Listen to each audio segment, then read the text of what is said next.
All right, this is me working with Castor around the round pen doing some leading.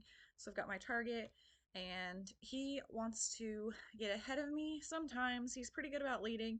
He just seems a little bit confused, and then he also has a tendency to pin his ears. So I think my main thing here is I didn't give him a clear cue in the beginning when I was training this of, hey, we're gonna do leading instead of just I'm walking away. And so he thinks every time that I move, he needs to like chase me down and get the food. And that can be a really common thing. That was actually very nice right there where he was standing and waiting. Um, it's a very common thing to forget with positive reinforcement that you need a cue for things. And then I just kind of leave, and then the horse is like, oh, you're just leaving without the food, and they get frustrated. So, like here, he looks pretty good. He's got the one ear up, so I'm not too mad about that. He's a little bit in front of me, so I'm trying to.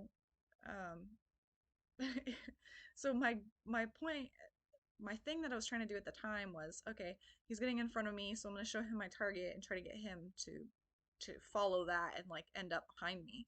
But the problem with that is when you cue something, so when I'm showing him the target, I can also be reinforcing that thing. So you have to be careful with that. So if he's walking ahead of me and I'm like, oh, here's the target, here's an opportunity for reinforcement, he might continue that behavior. He might not, but it is very possible that he could continue that behavior. So this is better. I had my target out behind me, and so I was walking and I stayed ahead of him. But what I really need to do here is have a cue for, okay, I'm walking, and another cue for, okay, like I'm either gonna leave and come back or the session's over, something like that. And that is probably the biggest difference between like clicker training and just traditional horse training. And this thought at the time was I'm gonna have the target so that he can see that and I can stop him and stuff like that.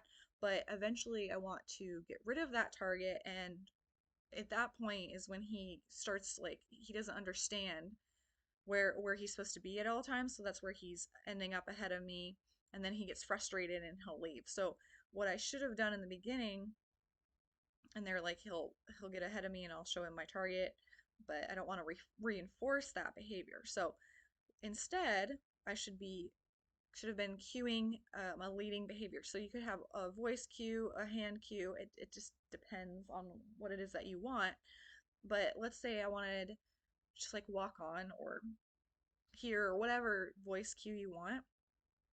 And then he only comes with you when he hears that cue. So it's going to be very different than traditional training. You usually don't have that with traditional training. And that's where I was having trouble was I was like, oh well, they're just supposed to know the difference, I guess. But he gets really confused, and when you add in the food, then they start that like ear pinning and they want to chase after you. They don't understand why the food is leaving, and then it causes them anxiety. So instead, I should have been very clear with my cue, pick a cue, decide to use it, and every time before you do leading, so I'll say walk on, and then I'll start walking, and then he'll come with me like a step, and then I'll click while he's leading, and then I'll feed. And then I should have another cue for like stay here and wait. So that's what I figured out later on is he has a stay cue. So then I'll give him a stay, and then that allows me to go and get more treats, go fix something, move an obstacle, get a drink of water, do whatever I need to do. But that took me a while to like there's videos of me teaching this day, but I didn't implement it until later on, until after this video was taken. So this is decent work right here where we're doing the leading and stuff and he looks decent, like he's following the target. We're doing good things here, but I'm talking somewhat off topic, but this is gonna pertain to this is having those cues because then like there I just barely moved and he was wanting to follow me immediately. So for him, I'm the target and he wants to follow me constantly, and if I'm leaving, he gets frustrated and anxious about the food. So teaching that stay cue and then teaching an end of session cue is what I should have done from the beginning. And if you didn't do it from the beginning, it's not the end of the world because I didn't, and now he has those cues and it's much better. So instead, like if I wanted to say go to the middle of the round brown pen and adjust my camera, I give him the stay cue, which his stay cue is stay, and I like put my hand on his forehead. And then he'll stand there and I'll go do whatever I need to do. And then when I come, I'll click and reinforce when I'm doing something, I'll come back and I'll or I'll click while I'm doing something and I'll come back and reinforce him. And then again, I've built up that time, 1 second, 2 seconds, 3 seconds I mean, for the stay, it could be very long, it could be minutes. And then, so he has a stay cue, he has a leading cue, and then he has an end of session cue, which is, for me, is just putting reinforcement food on the ground. And then you can hold out your hands or you can have a voice cue.